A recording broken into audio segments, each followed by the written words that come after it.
What's up, guys? It's Shane Larson from the Game Time Guru podcast.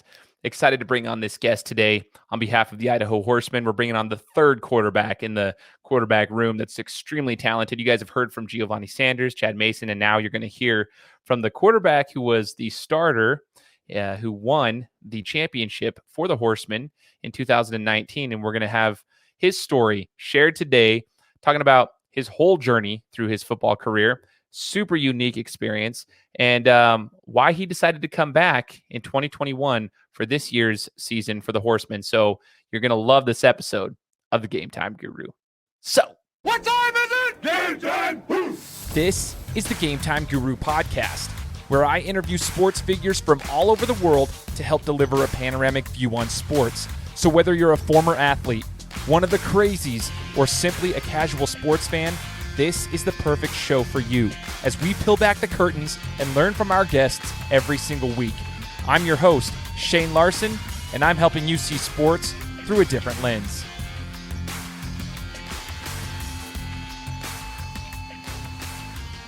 What is up, everyone? Welcome to another episode of the Game Time Guru podcast.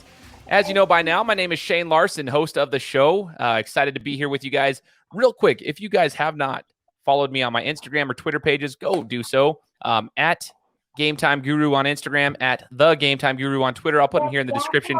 Go follow me on my social media pages so that you guys can follow me and interact with me and have all the fun there. I love to discuss sports. I love just posting stuff about the podcast, but about all things sports. So I love chatting with everybody. So follow me on social media. Would really appreciate it. And got to give a massive shout out to the sponsor of the podcast, which is 208 Printing. Guys, they get me taken care of with all my swag, so make sure if you guys have anything that you want to represent a company, your team, whatever it is, go to madeby208.com. Go check them out. They'll get you taken care of. Love those guys over there. Yeah, so we have been interviewing some of the players, as you guys know, from the Idaho Horsemen. So I've been doing some work with the Horsemen, partnering up with them, trying to provide some media coverage for this indoor football team as a professional indoor football team here. We've spoken with Giovanni Sanders, as well as Chad Mason. Mason. I'm starting to get my throat all clogged up. And now we get the honor to speak to another individual in the quarterback room. And this one is even more special because he's returning, and it was kind of like not expected. So we get to hear the whole story, the background and everything. And it's Mr. Hayden Wright. So Hayden, thanks so much for joining the show, man. Yeah, thanks for having me on, dude. I'm excited. It'll be fun. Absolutely. So Hayden's got quite the name around here in Idaho, at least in the Treasure Valley, for those who follow football. And we're going to talk about your experience as a quarterback. You're a quiet guy. That's the crazy thing, quiet guy, but you're a monster on the field, and that's what I've always respected about you. You let your play do the talking for you, and it's kind of cool to watch. So now I get to have you on the show. Super exciting. Let's flash back though. Let's talk about your upbringing and the sports you played. How long have you been playing football for, Hayden? Well, I mean, I can bring it all the way back to the very beginning, honestly. Since I can remember, my dad has always been a coach somewhere. And so I was born in as far east of Montana as you can get, over in Sidney, Montana, practically on the border between Montana and North Dakota. From there, I mean, everywhere we went, because my dad played college ball at University of Montana Western. So around small towns, the word got out that he played ball. So he ended up always coaching. So from being three years old, I mean, it was like, if we weren't hunting, it was at practice. I was following him around to the film room with all the coaches and the coaching meetings, dissecting film. I mean, you name it. It was life. Football was life for me. And, and so moving around there, I actually didn't get to play football until 7th grade, because all the small towns that we lived in, there was no Optimus, there was no Pee Wee football, nothing like that. And so all my experience up to that was helping out with scout team, throwing 7-on-7 for the high school kids when he coached and stuff. So once we moved to Chalice in 7th grade, coming up into 7th grade is actually when I actually got to play ball, and that was up in Chalice. Wow. Okay, a couple things to unpack, which I didn't know. Like, first off, I didn't know you didn't start actually playing organized football till the 7th grade. I assumed it was probably, you know, like you just mentioned, like Pee Wee, Pop Warner, Optimus football here in Idaho is pretty popular. But on the show, I've talked to a lot of different athletes that were from Texas, California, and so forth, and they've been playing, since they were 5 years old. Like if you ever watch Netflix Friday Night Tykes or whatever the heck it's called, I mean, they start balling when they're little, like, and they got helmets on, they're going, which is even more impressive. Looking at the way you play and it's just your overall career, the fact that you didn't actually start playing competitive, organized football until the 7th grade is crazy.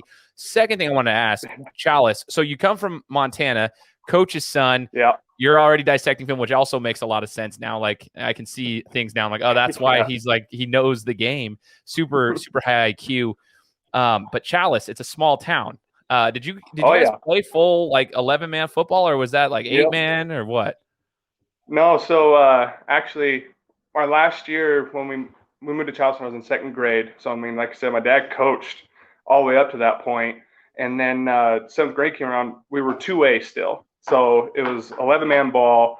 But like I said, small school. So I didn't realize when moving down here they had like a 6th grade, optimist and all that. But then they had a 7th and an 8th grade team and a lightweight and a heavyweight. So that was entirely new to me.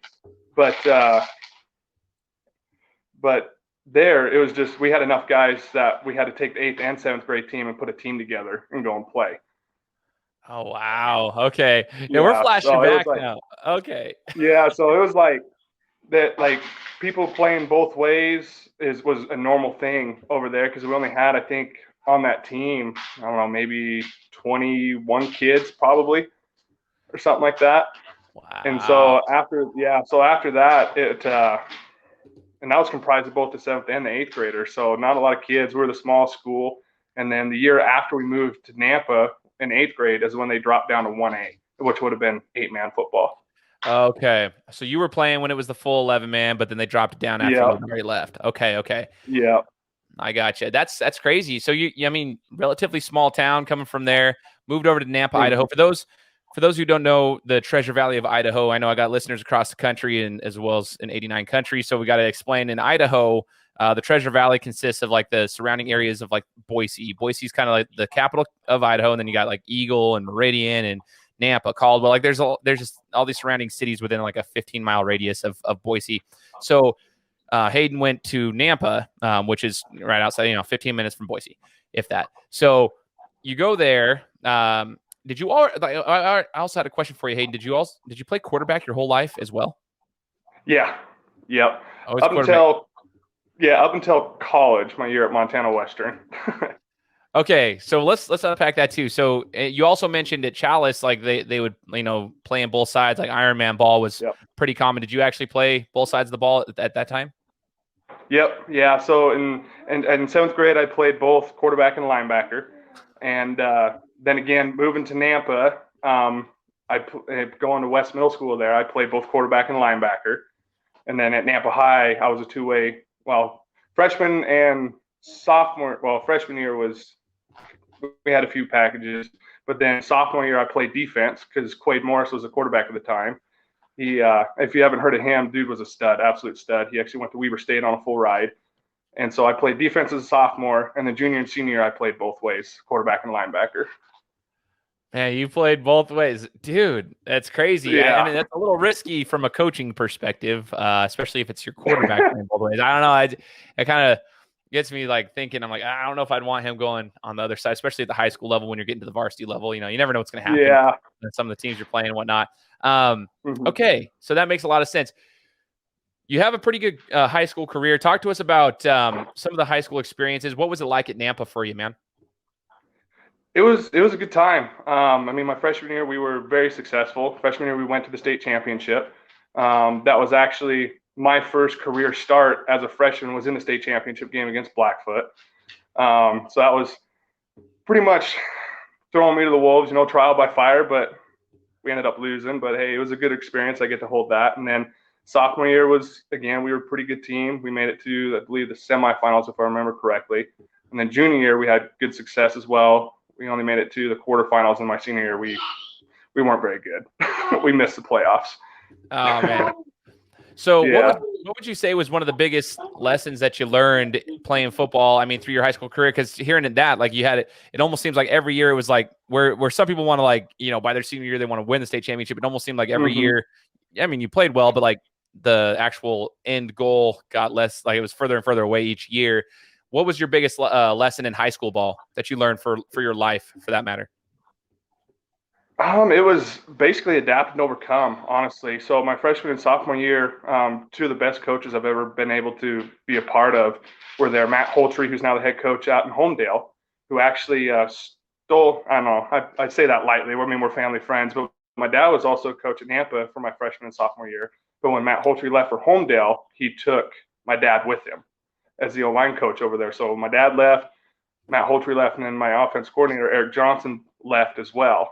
And so coming into junior year, it was kind of rough, learning not necessarily a new system, but new coaches, kind of feeling that out. So really the lesson comes down to what I've learned is it doesn't matter who you have, you've got to come out, you've got to compete and adapt and overcome, and really the mindset of next man up.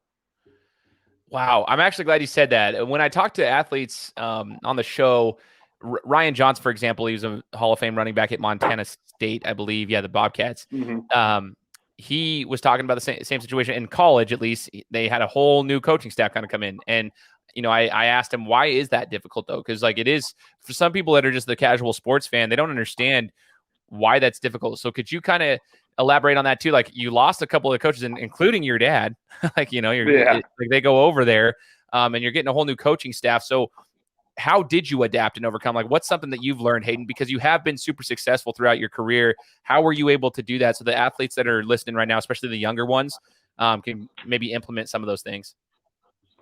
It is rough, and it was kind of it was a learning curve, because when you're so used to a program for that number of years and you're seeing success, and a new staff comes in with new philosophies, it's like you want to hold on to what you had because you're good at it, but at the same time, you've got to kind of flush that, because at that point, what you did doesn't matter anymore. It's what you've got to do.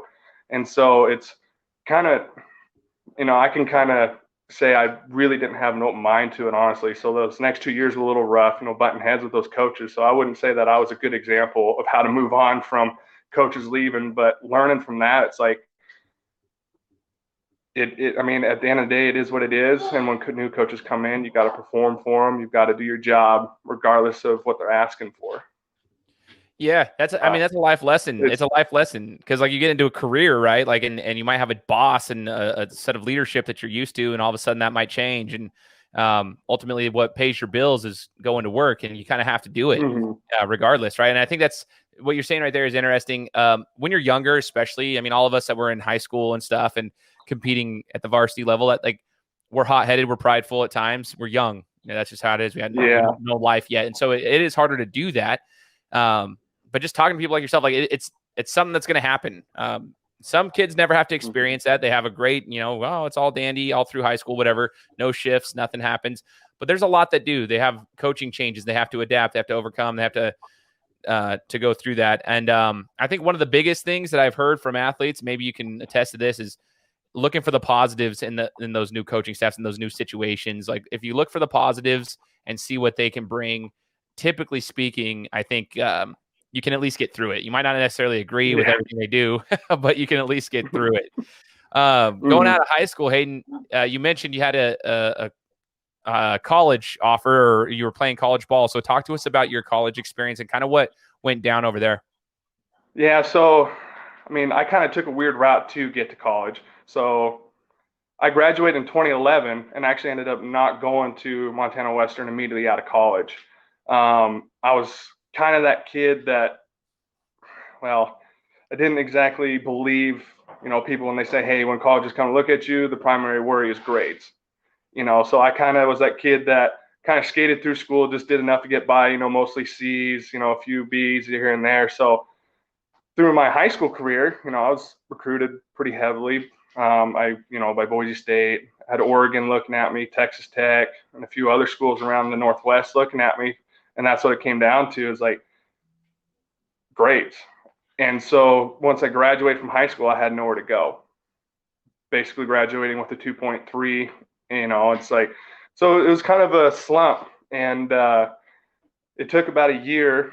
I ended up coaching out in Homedale for the 2011 season. And at a family friend event, I had one of my teachers who now is a good friend of mine, Nick Gastilacuto. He actually kind of pulled me to the side and kind of talked to me. He's like, hey, dude, like, regardless of what's going on in your life right now, you got to pull out of it. You got to try going back to school, whether you play ball or not, go back to school, earn a degree, get your life put together. So it really lit a fire under me when he did that. And so that's following, I believe that was the spring of 2013. Yeah, spring of 2013 is when I enrolled at CWI to get my grades up. Did well in that semester, did well in the fall semester. And during that time, I just emailed my highlight film to a number of the NAIA schools here. So like EOU, Southern Oregon, C of I, and Montana Western, just kind of like, hey, here's my highlight film. Here's my GPA from college right now. You can go sit down. Sorry. Oh, you're good, man. I see that. Very cool. And so I just sent in the highlight film, my college GPA. I was like, hey, this is where I'm at, who I am, hoping for maybe a walk-on spot. And Montana Western emailed me back within, I don't know, probably an hour, saying, hey, we want you to come now. And that would have been fall of 2013. So 2 years after I graduated from high school. And I was like, well, I'm already enrolled at CWI again for the semester. Like, do you need me to drop those and try to transfer late now? What do you want? And they're like, nope, we want you. Or they're like, okay, cool. Come in the spring then. Like, we want you to come. So they were all over it once I emailed them. And so that process started, went through the fall semester at CWI and transferred to Montana Western spring of 2014. So kind of a roundabout way to get to college, not like the classic right out of high school, which was pretty rough, but I think there's a lot of things going on that I learned from, and I'm better for it, honestly. Totally, man. That's actually really cool. I commend you for that, because a lot of people probably wouldn't do that. It's an unorthodox route. It's a unique route to getting to the college game. I mean, graduated in 11. Now you're at college in 2014. You also mentioned you didn't play quarterback over there. So when you got there, what was the college experience like for you, man? It was interesting. So, like, I did go on a visit in the fall, and my mindset was quarterback. I've played it forever. That was the dream. That's where I wanted to be. And so my first visit over there in the fall, Coach BJ Robertson was the coach at the time. He just took one look at me and saw how big I was, and he's like, you know what? We could probably put some size on you. Maybe put you at in their defense was called the Wolf linebacker. It's kind of like that strong side linebacker. And then he kind of like, oh, you got some good ball skills. Maybe we'll put you at running back. So like, okay, cool. I'm good with either of those. And then when I transferred in, we sat down with our spring meeting when I actually got there on campus. And he kind of like, we've got a fifth-year senior we're kind of high on. We've got a couple quarterbacks, got plenty of running backs coming in. Like, what would you think about tight end? And I was like, well, I guess, sure. So that's kind of how that rolled into. It's like, well, I mean, it'll get me on the field sooner and I'll help out the team. And that's kind of the route we went. Wow. Okay. It's funny. I actually, another guy that's from the Valley. His name's Jacob Bauer. He graduated 2 years prior to me. So I graduated 06. He graduated, I think, 04. But anyways, he went on a church mission, came back, and he went to BYU. He was a quarterback his whole life, and he has a similar build to you. And that's why I kind of find it funny, because goes to BYU, they wanted to put him at linebacker, and I'm like, oh man, the dude could throw, a 65-yard bullet off his back foot. You don't put him at linebacker. But then he ended up playing JUCO in California, winning the national championship there, number 1 rated quarterback. Then went to Tulsa and then finished at McNeese State. But he, very cool. I mean, it's just similar, because you're talking about, it's just funny to me because you've always reminded me of him. And then now learning your story a little bit, I'm like, oh my gosh, it's actually very similar, because your builds are very, very similar as far as the build of a quarterback. And just hearing that experience is kind of funny to me. But you're over there. Talk to us about, how long did you play? How did it go trying to switch positions? And what was the college experience? What ended up happening for you, man? So it was a great time through spring. Kind of the plan was, I still wanted to play quarterback. That burn to play was still there. So through spring, I ended up becoming first string tight end, or first string. There you go. Talk correctly here. First string tight end. And so I was like, cool, I'll be on the field early. I'll help out the team. And the plan was, after that fall, I was going to transition back into quarterback the following spring. And so through that process, I actually found out through the end of the spring semester, I was like short, I think it was like 4 credits to be eligible for that fall. because in NAI you have to have 12 credits each, and at CWI I ended up transferring in with, so it was 1 credit actually. So with 1 credit short of being eligible for that fall, with short of 24, so I ended up with like 23. So I took a class in summer to get the credits to be eligible for fall. Well, then come to find out through 2-a-days in fall camp, we got a notification from the NAIA clearinghouse that I wasn't eligible. I was deemed ineligible. So I was like, okay. So I ended up having to redshirt that year and didn't get to see the field. So being on scout team, I knew it was still a great time, still a great plan, but then right about, I think it was week 6, I started to have some home problems at home. My wife and I weren't having, it was pretty rough, honestly. It basically came down to the point where she made the decision that she was going to move home with or without me.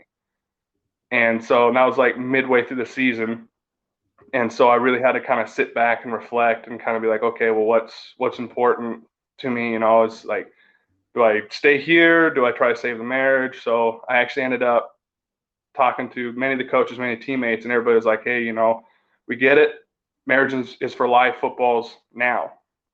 And so I made the decision to step away from Montana Western halfway through that year, which was extremely difficult. And then moving back, I was trying to transfer to C of I or Boise State because I had relationships with both schools there. And I actually ended up, Boise State was kind of like, we're not taking any transfers right now. So I was like, okay, so talked to C of I, went to the C of I visit, and they were excited about it. And then about a month later, my daughter came on. Like, we found out my wife and I were having a daughter. And so it was like, okay, well, it's kind of rough to go to college, have a kid. So I'm just going to go to work now. And that was pretty much the end of my college career. Man, you know what? This is why I love talking to people, Hayden, is because you get to see people behind the athlete. Okay. We're obviously talking to you today because we're like, we're going to learn about your quarterback stuff for the Horsemen, and we're going to get to that here in just a minute. But there's so much more behind that to the athlete. There's a human element to everything. What you just explained there, first off, I appreciate you being open about that. Like, that's tough. Having gone through a divorce in my life, I understand that when I was 25 years old, like just any kind of home problem for that. That's what I'm getting at right there. But I had gone through a divorce when I was 25. Super difficult situation. I can't even imagine. Like, I was going to CWI at the time. I was trying to finish up school. It kind of put and I wasn't even playing sports, but like just all those additional life pressures. If I was playing sports at the time, that would have been a disaster because it like completely rocks you. Like you just got so much stuff going on. And then, I also, I was trying to finish up my degree at Boise State. I graduated when I was 28. So like it took me a while, but that's when I had you got it done though. Yeah, I got it done, but it was tough. Like I had a kid and I was like, man, because as you're talking, I'm like, yeah, dude, I remember that feeling too. Like I better crank out this next year and a half and just plan on doing it with no sleep, because that's exactly what it was. No sleep with the kiddo. So it just hearing it, I get it though. I understand the additional pressures that come along with life. And so, man, I just appreciate you sharing that. But you had the itch to still play. Like you still wanted to play, and you're working now and you're doing your thing at this time. And you said your wife was pregnant with your daughter and things were coming around. When did you decide to like, okay, I can still play? So tell us about that. Like you could still play to some capacity while you're still working and making money. So what were the opportunities that presented themselves outside of college for you after that? So I guess I can actually bring it back to after high school. I was playing in the ICFL my senior year of high school. I graduated when I was 7. Yeah. So I've been around for a while. So my first year in the ICFL was 2011. And so I was 17 at the time, graduated when I was 17. So I was a young kid running around playing with a bunch of old men, so which was fun. So I was with the Spartans then, 2011, 2012, and then 2013 before I went to Western in 2014. And then coming back after the fall semester at Western, I played. That's when I came back to the ICFL and played for the Tribe in 2015. So it was kind of like that weird, like, after coming from college ball then to the ICFL, completely different. But it's still, like you said, it was that itch to play. Still wanted to get on the field, bang around, and love the game. Just that was the avenue I was able to take at that time. Dude, that's actually really cool. And that's why I think that these semi-professional leagues that we have out here, for those who don't know what the ICFL is, it's Boise, like it's Idaho's version of like just the semi-professional football league. Like it gives the guys opportunities to play, and still continue to play after their careers are done. And so it's like I don't know, I wouldn't say city league. It's a little bit, I don't know, it's better than city league, but it's semi-professional football, full contact. And you were playing, I guess, back when it wasn't 11-man football, because you were in 11 when you started. So you started when it was what? It was 8-man at the time, or 9, or what was it? It was 8-man. It was 8-man, and pretty similar rules to what we play in now. It was indoor rules, essentially. We played on a 50-yard field, 25 yards wide, roughly. That high school in Boise was like a random little high school area over there, that like Catholic school in Boise or something. I remember I'd go to some of those games over there. I'm like, this tiny little field. Oh, yeah, man, Sacred Heart. Yeah. Yes. Yep. Right there in the backyard. Yeah. Wow. So, I mean, hey, that's kind of funny. It comes full circle, though. I mean, you were playing the 8-man game then, and then you played for the Tribe. And just so everybody knows, we cannot move forward until we talk about your experience with the Tribe, because like they'll be like, oh, semi-professional football, whoopity-doo. I'm going to tell everybody right now, yeah, that's usually the case. They call it a beer league. They call it like whatever they want to call it. Right. In most states, that's kind of how it is. You get 1 or 2 good teams, and that's about it. But the Tribe in the ICFL, under the leadership of Mr. Hayden Wright, like I'm going to tell you right now, that was arguably one of the best teams I've ever seen in a semi-professional football league, because of the talent you guys had. One, you were an amazing quarterback. Nobody could, from what you could, you can obviously launch the ball, but you could run, and like you're a bigger dude. No one's going to tackle you. Like it's like very difficult for people to break you down. And then you guys had dudes on the defensive line. I think one guy was at UW at one point. Like you guys, I don't know. I can't remember. Yep. Mapu. Yes. I mean, your squad was it was something you'd see. Like it was like a college football team. It was kind of cool to watch. Like you guys were actually super talented. It wasn't a ton of craziness. Talk to us about that, though. I mean, how many championships did you win playing for the Tribe? We won 3.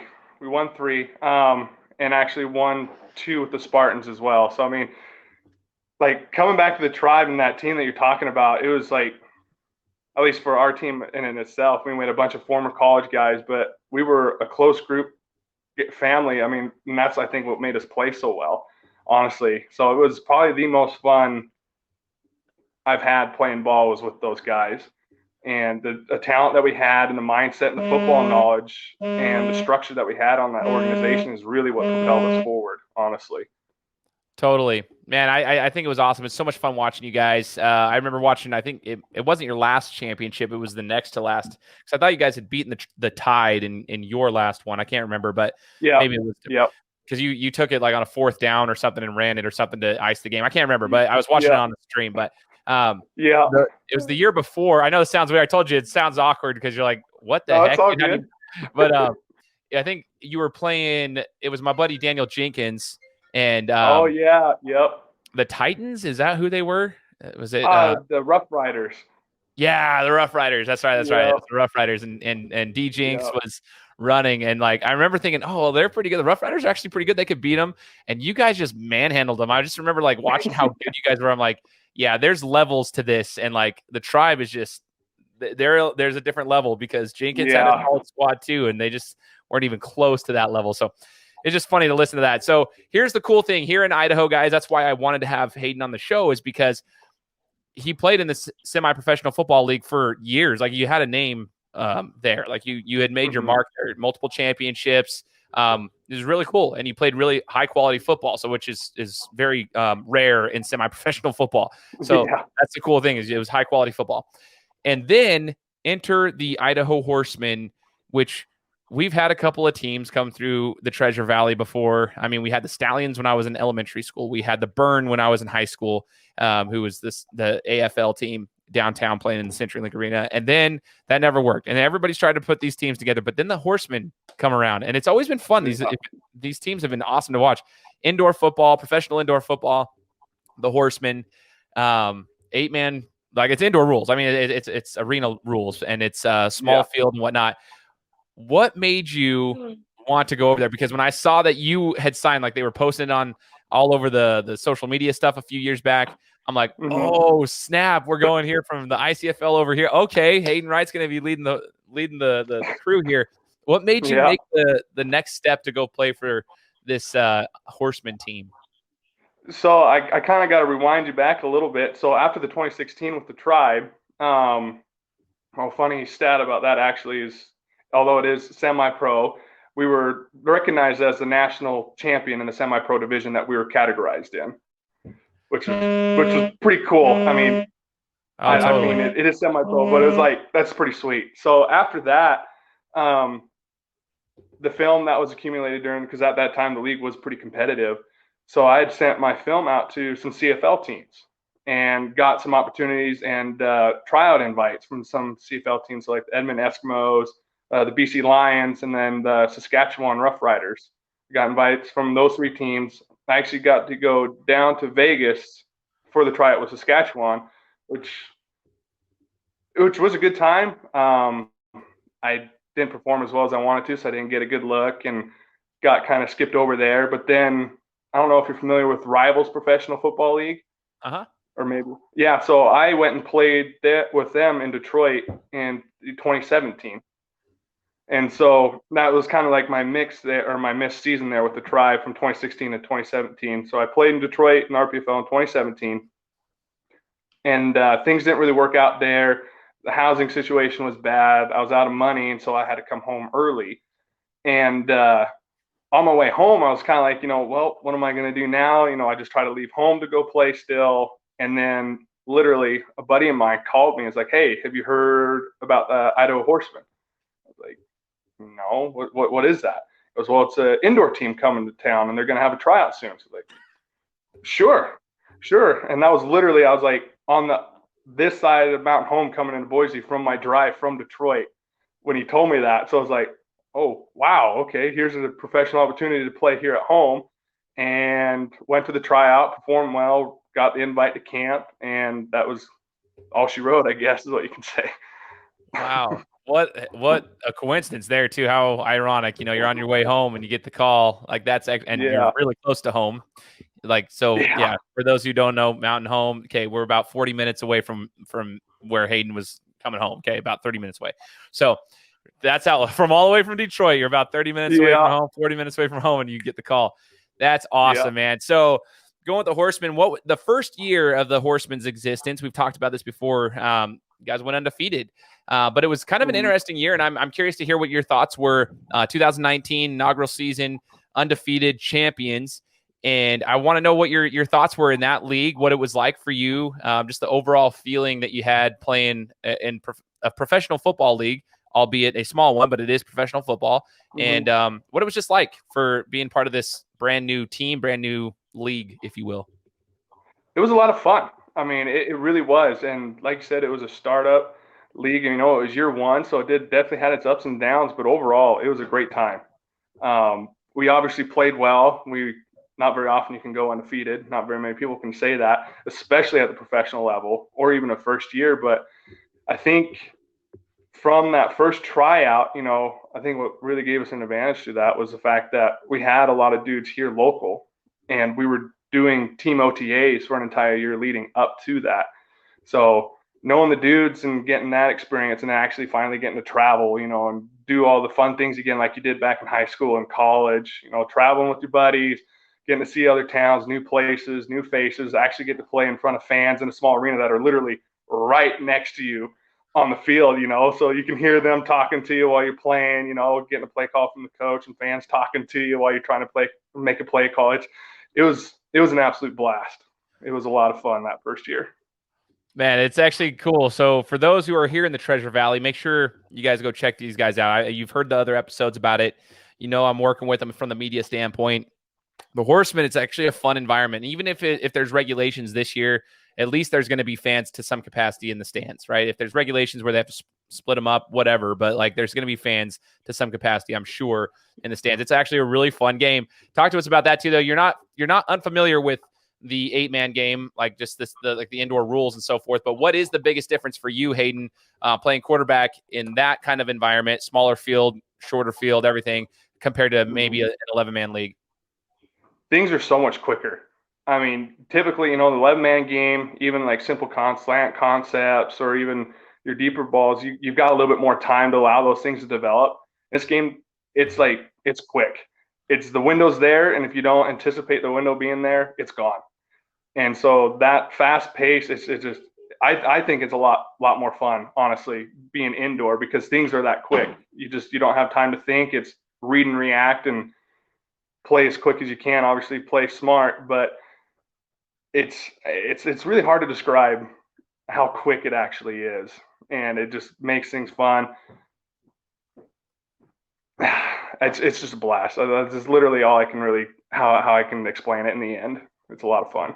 That's so cool, dude. Yeah, and I'll be honest, like I would imagine you have to have a little bit of touch on the ball too, because for someone like you who can launch the ball, like the field is small. So like there were a couple of times going to the games where I saw you like, especially like when you throw it, like especially when you're like down by your own goal line and you just launch to the other end zone, like you can't throw it, you can't overthrow it. Was there like, did you have to work on your touch when you're like throwing deep balls because like you'd overthrow it into the stand? Yeah. So I mean, so Cal McQuarrie and I, we've been throwing together for a long time, and doing that, because it is so condensed, like a quick fade, everyone loves the fade from the 5-yard line, in an 11-man game. But ours, it's so close. It's a 10-yard throw, but you have to make the same touch that you do on a normal fade on an 11-man field. And that right there is probably one of the harder things to actually do, because that wall's right there. I mean, and even coming from like the 25-yard line and you run a post, it's like it's got to be on a rope, but you got to put touch on it so it drops before the wall, but you can't put it on a line because the safety's sitting right there. So it's interesting, and it took a minute, but obviously we made some success with it. But it's a different throw. It definitely is. Dude, that's crazy. Yeah, I imagine that's kind of how the whole game is. Now, last year, the Horsemen were gonna play. They didn't get to play. The season was canceled, but the rumor was you weren't coming back last year, and so everybody was like, "What's going on?" And then all of a sudden, a couple months back, there's rumblings. Hayden's coming back. So talk to us about that. You stepped away from the game. You won a championship, and then what made you ultimately decide to come back for the Horsemen this season? The wife said I could. That's it. Yeah. So, I mean, even after that year, honestly, like it was hard for me to even step back. I still wanted to play, but at that time we had been going for so long, and with practices and working 40 plus hours a week, and my fiance at the time, who's now my wife, because I did go through a divorce, and to back the story up a little bit, end up going through a divorce, but my fiance at the time, I was burned out. Honestly, my family was burned out. I was making decisions, having to step away from family a lot. And main reason my decision to step away from the team in the first place was kind of my daughter. It was later in the year, and, being divorced, I only get her for a certain amount of time. And one of the times I had her at the house, I pick her up, come to school or get home, and then I'm leaving immediately. And she just kind of gave me the puppy dog eyes of, "Oh, you're leaving?"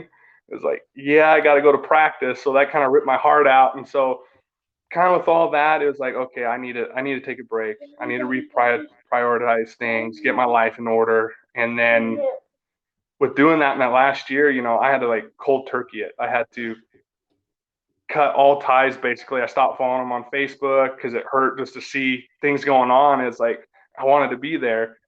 And then this fall, I was getting an itch, and I was going to try and go and play for the ICFL again. Still wanted to play ball. And then one day my wife came home. She's like, "You know what? Been thinking, don't worry about ICFL. I know you want to play for the Horsemen. Go for it." And I was like, "Are you sure?" She goes, Yes, go for it." And so that was it.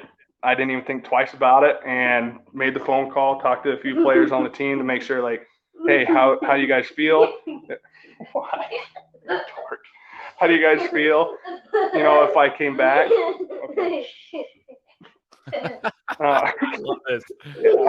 Yeah. And so, okay, hey, quiet. And so I talked to a couple of the captains on the team, and they were all like, "Yeah, dude, if you can come back, we'd love to have you back." And so called Reynolds the following day, and well, you okay? Long story short, I'm I was welcomed back with open arms, and I'm excited to be back. Heck yeah, man. It sounds like everyone's excited to have you back, including the family. Yeah. That's super cool. You got the support from your family. So what I'll ask you to finish up, Hayden, then like we're expecting, we're excited to have you back, but what can we expect for those who haven't caught the Horsemen games and didn't get to see you play in the inaugural season? What can we expect from you in a Horseman jersey? Not much has changed from year one. Like I said, I'm that quiet guy. I'm not really a verbal leader unless I have to be, but I like to lead by example. I'm kind of that calm, stoic mannerism in a way. We could be down by 20 or up by 20, and it's the same.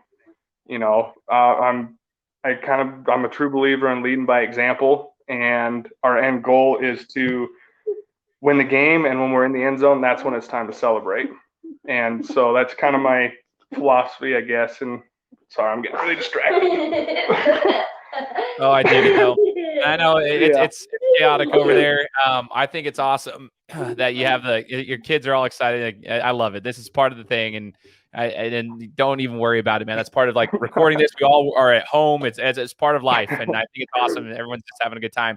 It shows that you're a dad, like you're having a good time. So, yeah. Hey, last thing too. I mean, we're gonna watch you be a leader, but I wanted to ask you about your visor. One of the things I always thought looked rad about you is like, I mean, you look mean. You're not a mean guy, but you look mean in a uniform. Like it looks dope. You got the visor, which I've always thought like if I had an opportunity to play again, I'm bringing a visor. Are you a believer in the look good, feel good, play good kind of thing? Yeah, in a way, I definitely do think that matters. When you feel good, you play good. It's that confidence thing. But the other thing about that dark visor I really like is the defense. They can't see my eyes. So, that's so dope. It's a little bit of an advantage, A little strategic move there. I like that, man. Yeah. It looks sick. Yeah. Well, Hayden, we're going to let you go, man, and we appreciate you joining us. For everybody who is listening, Hayden Wright, quarterback for the Idaho Horsemen. Make sure to come check it out. I mean, they've got one heck of a quarterback room here for the Horsemen this year. You got Chad Mason, you got Giovanni Sanders potentially, and then Hayden Wright, like all three of those guys so far right now that we know would be competing for that spot. So make sure to come check out a game. We look forward to seeing you play, Hayden, and just appreciate you joining the Game Time Guru podcast. Hey, thanks for having me, man. Appreciate it. Absolutely. You guys take care. And for all listeners out there, make sure to tune in. We'll be talking to you again next week. Guys, thanks so much for listening to another episode of my show. Now, if you could go and do me a favor, head over to iTunes, give me 5 stars, and leave me a review. It would be greatly appreciated. Thanks, guys. Appreciate your support.